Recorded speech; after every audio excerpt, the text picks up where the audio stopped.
Higgins and Scruggs one-on-one in the middle of the fan. You have to wonder if you're just trying to draw some contact. Give yourself maybe a free position opportunity. Here's Giller. Tries to feed Scruggs. Does, and Scruggs hammers it home. And shot is good again. Goal. She now gets the goal number 22 on the season. Hopefully that'll spark something. Oh, wait a minute. They held on to the ball. They made their passes. Got Scruggs. Oh, no. Inside. Hold up. Wait a minute. Fire it off. And Scruggs able to do so despite having a defender. Ooh, wait a minute. Coming in her face. 22nd goal of the season for Scruggs. 2 Yep. away from her season. Ladies and gentlemen, welcome to Rock Stadium, Ainsley Scruggs actually missed home the of game the earlier this Jacksonville. season, and yet here she is, the second leading goal scorer. Had 4 goals last time out against Lindenwood. She's officially on the board against Florida. And she has 3.5 games left to try to surpass last year's season total of 24. Dolphins will play Queens University of Charlotte on April 12th. And we'll finish up at Coastal Carolina and then back home here against Liberty. Yeah, that'll be senior day on April the 26th. So 2 more home games here at Rock Stadium. 3 more ASUN conference contests. The Finns, of course, undefeated in conference play, looking to make it back to the conference tournament finals and back to the NCAA tournament for the first time since 2023. The Gators have 4 games remaining. They'll be at the University of Colorado on April 12th. Then their final 3 are home games against Stetson, Cincinnati, and Arizona State. Under 5 minutes to go here in this first half. Mia O'Brien alongside Ray Bureau as Florida once again controls it in the offensive third of the field. In case you're just joining us, this was a 1-1 game midway through the first quarter before Florida really turned up the heat. Here's a one-on-one opportunity for Clark Hamilton, already a hat trick to her name. Shooting space violation. She'll have another 8-meter on her hands. And again, she could go either left-handed or right-handed. It's almost like having to defend 2 different players. Hamilton has been as advertised. She's positioned along that right hash. She does take it to Cage. She goes to Hey, man, denied. Wait a minute. Hold up. in the Gators' direction. I think, though, that may have a JU defender may have left a little bit too soon. So now another 8-meter opportunity. This one for Davies. Davies goes to the bottom corner of the cage and knocks home another.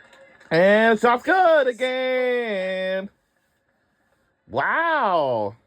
And that is number 30 now for Caitlin Davies. Davies, again, the And only shots starter on score. offense from a season ago in which Florida played in the Final 4. Also 10 of 17 now along the 8-meter. Caitlin Davies becomes the 3rd Gator to hit 30 goals on the season. It's her 10th multi-goal performance of the year as well. A member of the U20 United States national team that won gold. Preseason honorable mention in the Big 12, the Big 12 preseason midfielder of the year, and of course a mid-season second-team All-American selection by Inside Lacrosse. The leader and truly at the middle of this high-octane offense. She has a season-high 5 against Penn, and she scored 4 against Clemson as well. So Gators now with 3 players who have topped 30 this season. Here comes JU. Abby Moran wins the draw control, and looks like a green card is going to be issued to the younger of the Hahn sisters, Franny Hahn. That'll be check that. That actually will go on Davies. So Caitlin Davies heads to the penalty box and will serve a 1-minute penalty. Here comes Shea Higgins across the restraining line.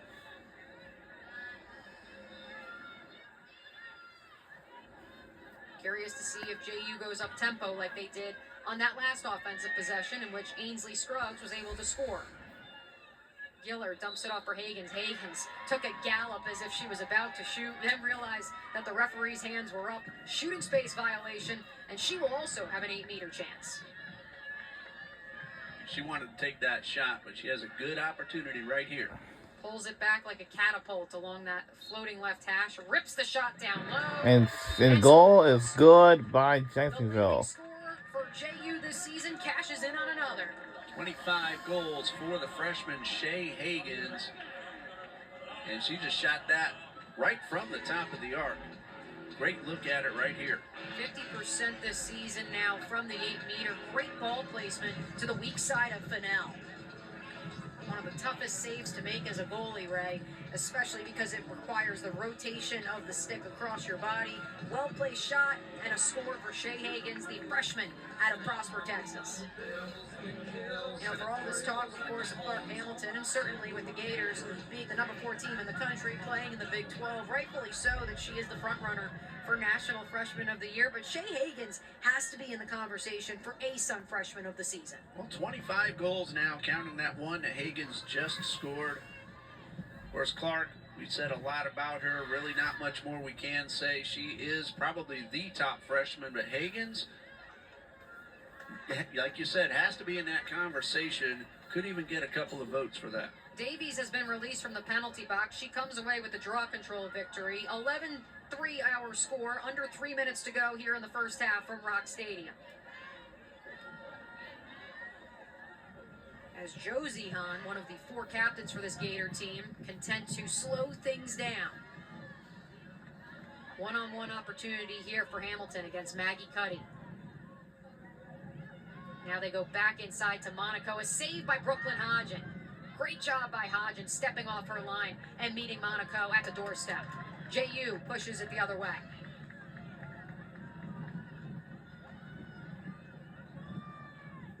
Or rather, they leave it, try to slow things down on the clear as Hodgen leaves her crease. 10 seconds by rule to get it across, or get it out of her possession. She finds Alex Berry. And Alex Berry will bring it across the timeline. Now under 2 minutes to go here in this first half. Madison Plitt looks like she might take it to cage. Runs into a double team. Dumps it off for Olivia Johnson behind the cage. Not only the double team, but she didn't have much of an angle coming from well off the right side.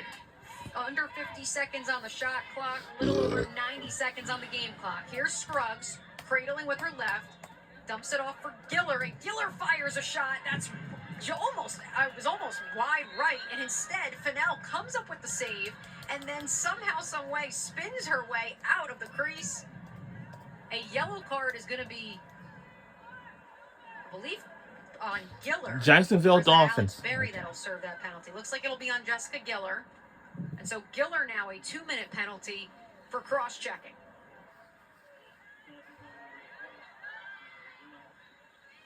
A great save there by Fennell. I honestly thought that one was sailing wide left, but a great job to stick with it. Fennell entered this one with a 35.7% save percentage. Again, was the American Athletic Conference Goalie of the Year a season ago. Of course, this is the Gators' first season playing in the Big 12 Conference. And what we are now in the Big 12 Conference now. This is our first season to be in the Big 12. Teams tend to find themselves in different conferences. Yes, the SEC does not feature lacrosse as one of its sanctioned sports, so the Gators have bounced around. And we're under a minute to go in the second quarter before we go into halftime. And the 16 years of their program's existence. 52 seconds on the shot clock, although there's only about 40 seconds on the game clock. So Gators can hold this one until the halftime intermission, should they choose to wind the clock down. Here they go with Hahn. Hahn picks up the pace on offense. They go behind the cage, and rounding the cage and scoring is Basso. She adds another. Number 4 on the day for Basso, and the Gators have worked that play to perfection here this afternoon, getting the ball behind the net. Somebody open right outside the crease, a perfect feed, and the easy shot for Basso. That's actually Monaco. Basso is going to get the assist there. What quick stick work there by Monaco, who also already had a hat trick to her name. And that's why I use a pencil with a good eraser. The Gators do not work that clock down. Instead, they quickly score their 12th of the afternoon. Gianna Monaco well on her way to some more Big 12 honors. Again, 4 goals this afternoon, 3 goals last time out against San Diego State. Now 9 hat tricks on the season. Got to do something here if you are the Dolphins. Trailing by 9, 23.8 seconds left on the clock. Shot clock has been turned off. The draw, though, is won by Florida. Looks like a shooting space violation or a foul there, although it looks like JU's going to come away with it. So I guess a cross-check by... Nope, it will be Florida ball. I was going to say, I didn't think any JU defender... Let me see. Let me take a look. Excuse me, any Florida defender had an illegal check there. As Davies going to try to cash it on another. She tries to go to the bottom corner, but Brooklyn Hodgin was ready for that one. Familiar with the placement, with Davies having already netted 2 so far this afternoon. 2 seconds, 1 second. JU can't do anything with that. And that will end the first half. Florida 12, JU 3. Finn's got some work to do if they're to ever pull off only their second win against their Sunshine State foes. Let's head to halftime. When we come back, more action here from Rock Stadium as the 4th-ranked Gators going for their 11th win of the season. Well, we'll be right back. Don't go anywhere. Well, see you on the second half, actually.